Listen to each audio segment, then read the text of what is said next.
welcome again to our ESG podcast series. This is the second episode with our guest, Ms. Chitranjali Tiwari, on why materiality matters.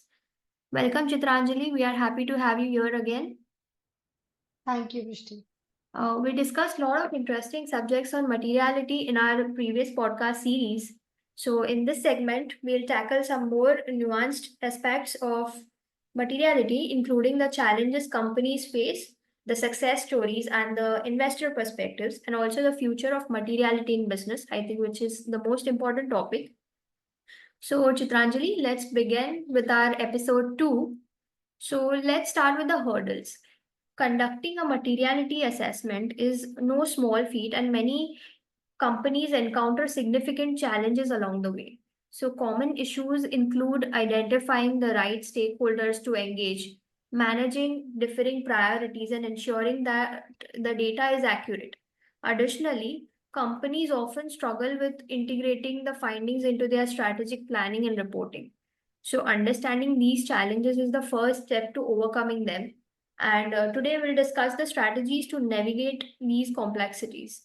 So, what are the common challenges companies face when conducting a materiality assessment? Sure. So, like you rightly said, some of the challenges you've already identified. So, doing materiality assessment isn't easy, even though the steps we discussed in the previous session, they seem very straightforward, but there are a lot of challenges that happen in this entire process of assessment. Companies firstly struggle with figuring out who to talk to about their business and what's important to them. So, like you said, finding the right stakeholder and then asking them what is important to them, what is material to them, is one of the key challenges. Right? A lot of times, the businesses that come to us are kickstarting their sustainability journey. In that case, they don't even know who should be the stakeholders that should be a part of this assessment and how should they approach them. So it's actually very hard to decide exactly what should be included in the assessment, especially since everyone, all the stakeholders, have a different idea of what matters, right? The second problem is finding good data. So that's where designing a good questionnaire and a good survey is very important. So even if you have this data, right, the next challenge is to make sure that this data is accurate and it's consistent. Balancing what's important now with what's important in the future is tough too. So let's say if you ask a stakeholder about what's important or what's material to them today, uh, that might change over a period of time or a few years based on how companies' performance changes, how the regulatory structure around the company changes. And it's also very hard to decide what matters most when all the stakeholders have different perspectives.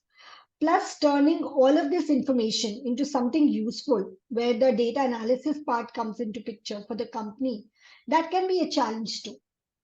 And lastly, I think a lot of companies hesitate in doing materiality assessment because it takes time and money, right? Which can be a problem, which can be a challenge for smaller companies, which have limited resources to spend on an exercise as comprehensive as this. So these are some of the challenges that come to my mind when you talk about conducting a materiality assessment.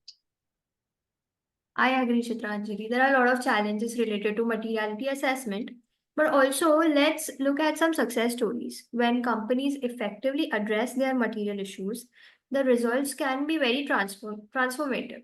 For example, I've heard that Unilever, for instance, which has integrated sustainability into their core business strategy, leading to increased brand loyalty and financial performance. So, can you also provide some examples where companies have effectively addressed material issues and seen positive outcomes? Sure. So let me take the example of Unilever, like you've taken.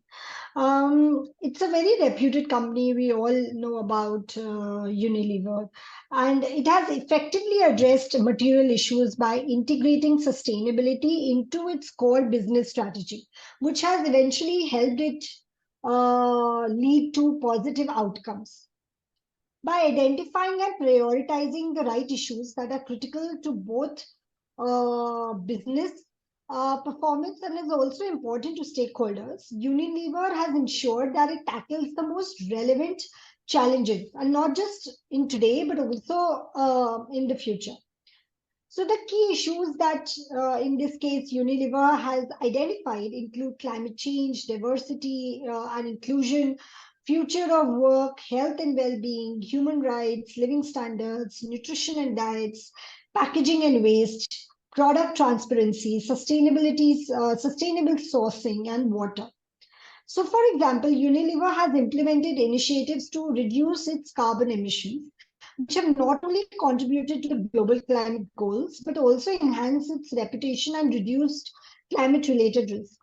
By promoting diversity and inclusion, the company has created a more inclusive workspace, leading to higher employee satisfaction and increased motivation. Additionally, Unilever prioritizes sustainable sourcing of raw materials, ensuring ethical and environmental standards are met. This approach has resulted in a resilient and ethical supply chain, fostering long term relationships with suppliers and improving the overall supply chain sustainability of the company. So, Unilever's materiality assessment process involves firstly identifying the relevant issue through research, comprehensive research, and stakeholder inputs, prioritizing these based on the importance, aligning them with the company's or the company's strategic goals, and then communicating these outcomes transparently through its websites and reports. So, doing all of these things, we see what Unilever has achieved. It has strengthened its sustainability performance. It's solidified the relationships with stakeholders. It's maintained a competitive edge over its competitors in the industry, contributing to a long-term business success and a positive societal impact. So this is one example of a company which, despite its complex supply chain and despite its complex stakeholder landscape, has tried to do materiality assessment successfully and has seen the positive results of it. I think Unilever has set a very big example for all the other companies on how to conduct materiality assessment and how the benefits are going to have them on their financial performance. So, coming to the investors, for investors, understanding a company's material issue is very crucial because they have to make some informed decisions. So, materiality assessment provides insights into risk and opportunities that can significantly impact a company's financial performance and long term viability, which we discussed before. So, how does materiality help investors to make decision in your opinion? So materiality basically helps investors in a very large manner, right? So it helps them make informed decisions by highlighting key issues that impact a company's financial performance and long-term sustainability. So, like we discussed earlier, materiality assessment will help them identify the environmental, social, and governance factors, which will enhance the risk assessment and the risk management by pinpointing potential risks to a company's reputation, legal standing, or efficiency. So, once the investors know about all of these risks, it improves their investment analysis by incorporating these factors into their financial assessments, which will guide investors towards long term value creation. Additionally, it informs engagement and voting by prioritizing important issues during interactions with companies' management and aligning voting decisions with sustainable growth. And finally, materiality will support various investment strategies such as socially responsible and impact investing by focusing on crucial ESG issues. So, one example could be that the investors might prefer companies with a strong climate strategy or good human rights practices or effective corporate governance or a combination of all of these, right? So once they are planning to invest in a particular company, if they know about company's materiality or the topics that are material to the company among the ESG factors, it will help them in deciding which company they want to invest in, how much they want to invest in. So it's basically like a guidebook for investors as well. So, based on our discussion, what I feel is that the future of materiality in business looks very promising and dynamic. As ESG considerations become more integrated into financial and strategic planning, I think materiality will continue to evolve. And advances in technology like artificial intelligence and big data are already set to refine how companies can conduct materiality assessment, making them more precise and comprehensive. And moreover, regulatory pressures and stakeholder expectations are also likely to push businesses towards a greater transparency and accountability. So, Chitranjali, in your opinion, what do you see as the future of materiality in business? Sure. So the future of materiality in business will focus on several key areas. Firstly, I think companies will start including environmental, social, and governance factors in their regular reports, providing a complete picture and transparency of their overall performance. There will be a push to standardize the ESG metrics globally, making it easier to compare companies across different regions and different industries.